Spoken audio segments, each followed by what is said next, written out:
বেঙ্গল এক্সপ্রেসে আপনাদের সকলকে স্বাগত। এই মুহূর্তে রয়েছে আমি অঞ্জন আপনাদের সঙ্গে। যে খবরের দিকে প্রথমে নজর রাখবো, সম্প্রতি মুখ্যমন্ত্রী আশঙ্কা প্রকাশ করেছেন রাজ্যের সংস্কৃতি বদল করে ফেলা হচ্ছে। তার এই আশঙ্কা কতটা সত্য তার জ্বলন্ত উদাহরণ ঝাড়গ্রাম জেলা। এলাকার জঙ্গল, নালা, সেচ, ক্যানেল দখল করে জমির চরিত্র বদলের অভিযোগ ঝাড়গ্রাম জেলায়। দেখুন, সন্দেশখালীর ছায়া এবার ঝাড়গ্রামেও। জমি দুর্নীতিতে সন্দেশখালীকেও ছাপিয়ে যাচ্ছে ঝাড়গ্রাম। জঙ্গল, নালা, সেচ, ক্যানেল দখল করে জমির চরিত্র বদলের অভিযোগ। চাষের জমিতে কারখানার ছাই ফেলে জমি নষ্টের অভিযোগ। ফরেস্টের জমিও জোর করে দখলের অভিযোগ। সম্প্রতি মুখ্যমন্ত্রী আশঙ্কা প্রকাশ করেছেন রাজ্যের সংস্কৃতি বদল করে ফেলা হচ্ছে। তার এই আশঙ্কা কতটা সত্যি তার জ্বলন্ত উদাহরণ হলো ঝাড়গ্রাম জেলা। এলাকার জঙ্গল, নালা, সেচ, ক্যানেল দখল করে জমির চরিত্র বদলের অভিযোগ। জমি দুর্নীতিতে সন্দেশখালীকেও ছাপিয়ে যাচ্ছে ঝাড়গ্রাম। সন্দেশখালীতে নোনা জল ঢুকিয়ে গরিব চাষিদের বাধ্য করা হয়েছিল জমি বিক্রি করতে। একই রকম ঝাড়গ্রামে কুর্মী আদিবাসী সাধারণ গরিব চাষিদের জমিতে কারখানার ছাই ফেলে জমিকে বন্ধা করে দেওয়া হচ্ছে। বিক্রি করতে না চাইলেও পাশাপাশি লোকগুলাকে, সহজ সরল মানুষ, কাউকে টাকার লোভ দেখিয়ে, কাউকে হুমকি দিয়ে, কাউকে আবার বিরক্ত করে আপনি একলা না বিক্রি করে কি করে থাকবেন? চারদিকটা পাঁচিল দিয়ে করে মাছটা কি করে চাষ করবেন? আপনার জমির ওপর দিকটাই ছাই ফেলে দেবে, সেই ছাইয়ের জল, লাল জল আপনার জমিতে গিয়ে পড়বে। সেই জমিতে আপনি কি করে চাষ করবেন? আপনি কত হেরেস, আপনি কোর্টে যাবেন, কোথায় যাবেন? আপনার তো শেল্টার নেই। এখানে পুরোটাই প্রশাসনিক মদতে হচ্ছে, পুরোটাই। আমরা চাইছি, এই সুরাহা চাইছি, এই জমি ফেরত চাইছি। আমরা আশাবাদী যে সন্দেশখালীর জমি যেমন ভাবে ফেরত পেয়েছে মানুষ, সেভাবে ঝাড়গ্রামের জঙ্গলমহলের মানুষ, আমাদের জিতুসলের মানুষ, আমাদের এই গড় শালবনির মানুষ তেমন ভাবেই জমি ফেরত পাক। এবং কুর্মী আদিবাসী জনজাতির জমি যাতে আর হরণ না হয়, তার জন্য যে আমাদের সিএনটি অ্যাক্টে যেভাবে আমাদের সংযোজন করা যায়, তার ব্যবস্থা সরকার খুব দ্রুত করুক। অভিযোগ, ফরেস্টের জমিও জোর করে দখল করে রাতারাতি গাছ কেটে জেসিবি দিয়ে গাছের গুড়িকে উপড়ে খালি জমিতে পরিণত করছে। ভূমি দপ্তরের একাংশ আধিকারিকদের দিয়ে জমির চরিত্র বদল করে তারও জাল দলিল তৈরি করে দেশের বিভিন্ন ব্যাংকে মর্টগেজ দিয়ে দেওয়া হয়েছে সেই জমি। আমার নাম সমীর মজুমদার, প্রাক্তন বনকর্তা ছিল ঝাড়গ্রাম বন বিভাগ। এখন তো দেখছি চেঞ্জ হয়ে গেছে, সব চেঞ্জ। যেমন ধরা যাক, আমি এক একটা উদাহরণ দিই, সমস্ত রেকর্ড তথ্য বিএলআরওকে দিয়ে কথা বলে আমরা সমস্ত করা। এখন শুনছি ওটা আমাদের না।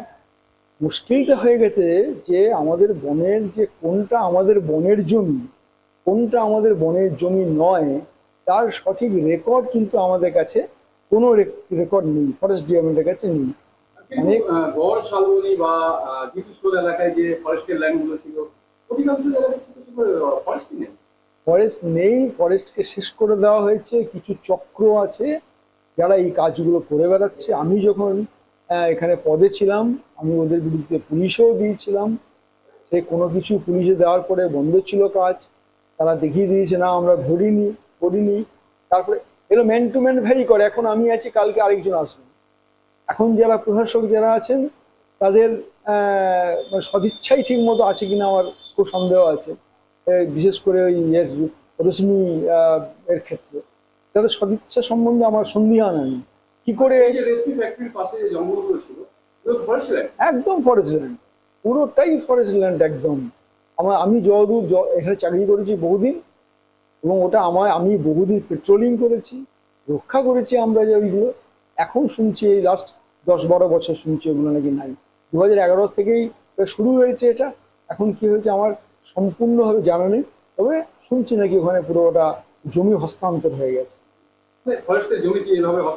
একদম করা যায় না কোনোভাবেই। ফরেস্টের জমি, যে জমির মৌজা, শালবন, ঝাঁটি জঙ্গল বা জঙ্গল বলে যে সমস্ত জমির শ্রেণী উল্লেখ করা আছে, সেই জমিগুলো কোনো মতেই কেউ হস্তান্তর করতে পারে না, তারও ক্ষমতা নাই।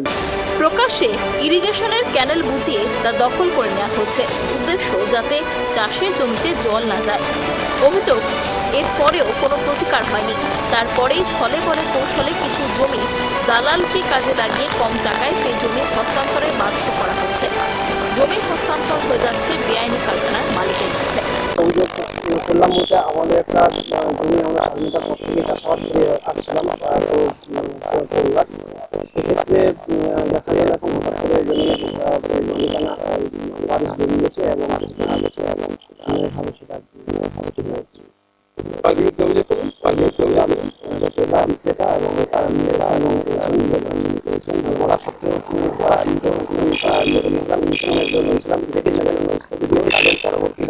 পরবর্তীকালে সেটা আবার বিএলওর বিরুদ্ধে অভিযোগ করবেন। হ্যাঁ সেটা থেকে বলা হচ্ছে এই জমিগুলো বলা হচ্ছে এই জমিগুলোকে এইভাবে তৈরি করবো, কি এইভাবে তৈরি করবো?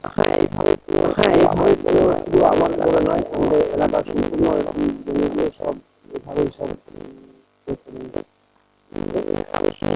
কাগজ সব বানিয়ে করে আর যেখানে দেখলাম যে এখানে নাকি বালির এমএলএ একটা এফআইআর রয়েছে।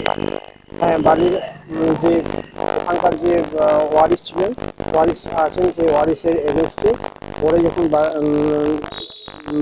সেটা জানতে পারে বালি থানার এমএলএ সাহেব, উনি এফআইআর করেছেন, যার কপি আমরা আমাদের হাতেই আছে। সেই কপি কি শুনেছেন বিষয়টা?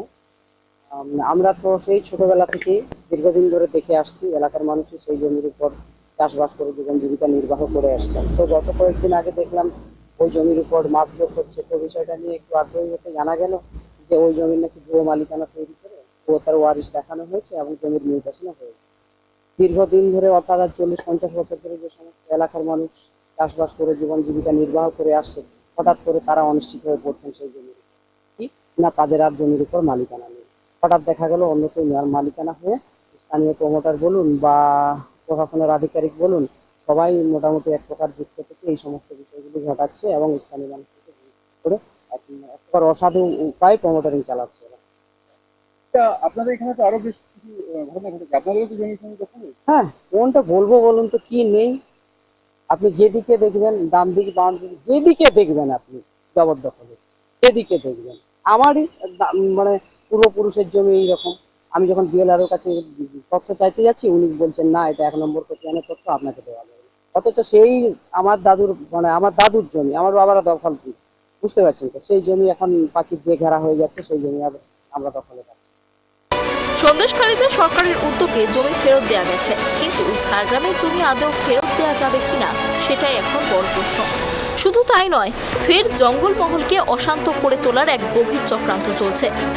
মাওবাদী অধ্যুষিত হওয়ার দরুন আন্দোলন সংগঠিত হলে প্রশাসনের একাংশকে কাজে লাগিয়ে সহজেই এই গরিব ভূমিপুত্রদের মাওবাদী তকমা দিয়ে দমন করা যাবে। আগেও যা করা হয়েছে এমনটাই অভিযোগ। আর সেই সুযোগে একচেটিয়া বেআইনিভাবে জমি দখল করতে পারবে জমি মাফিয়ারা। বিভিন্ন রাজ্য থেকে আসা এই বেআইনি কারখানার মালিক ও প্রশাসনের কিছু আধিকারিক ও কিছু রাজনৈতিক দলের নেতাদের যোগসাযোগে জাল দলিল করে শাল জঙ্গল থেকে শুরু করে বিঘের পর বিঘে এলাকার জমি দখল করা হচ্ছে। অভিযোগ, ঝাড়গ্রামের বিএলআরও রামকৃষ্ণ মণ্ডলের সাহায্যে জমির চরিত্র বদল করে বেমালুম চলছে জমি দুর্নীতি। বলতে হবে আমি কোন কথাই বলবো। কিন্তু অ্যাকচুয়ালি যেহেতু আপনার কাছে আসা, এটা আমরা জানি, কিন্তু যেহেতু আপনার বিরুদ্ধে নির্দিষ্ট করে কয়েকটা অভিযোগ এসেছে, লিখিত দেন, আমি এই জন্য আপনার কাছে আসা। আমরা অন্য জায়গায় দেন, আমরা আসবো। মিডিয়া কোনোদিন আপনাদের লিখিত দেয় না। মিডিয়া লিখে আমরা পাবলিক দিন, আমরা মিডিয়া দিয়ে মাধ্যম যেভাবে আমাদেরকে নির্দেশ দিবেন, আমরা তো actually on behalf of collector আমরা কাজ করি, ঠিক কিনা? আমি আপনাকে অভিযোগগুলো বলি, আপনি যদি বলতে পারেন বলবেন, নাহলে আপনি বলবেন যে মিডিয়ার সামনে বলাটাই আমার অভিযোগ। আমাকে তো বলতে পারে, আমি তাহলে সার্ভিস রুলেই ব্রেক করছি। তাও আপনি শুনে নিন। আমাদের সার্ভিস রুলে এরকম নিয়ম নেই। কালেক্টর যিনি কালেক্টর যিনি স্পোক্সপারসন, সম্প্রতি মুখ্যমন্ত্রী এই বেআইনি জমি দখলের বিরুদ্ধে কঠোর নির্দেশ দিয়েছেন। তাই ঝাড়গ্রাম থানায় সমস্ত নথি দিয়ে তদন্তের দাবি জানিয়েছে ঝাড়গ্রামের লোধাশুলি, শালবনী, জিতুশোল, গাররো সহ একাধিক গ্রামের মানুষজন।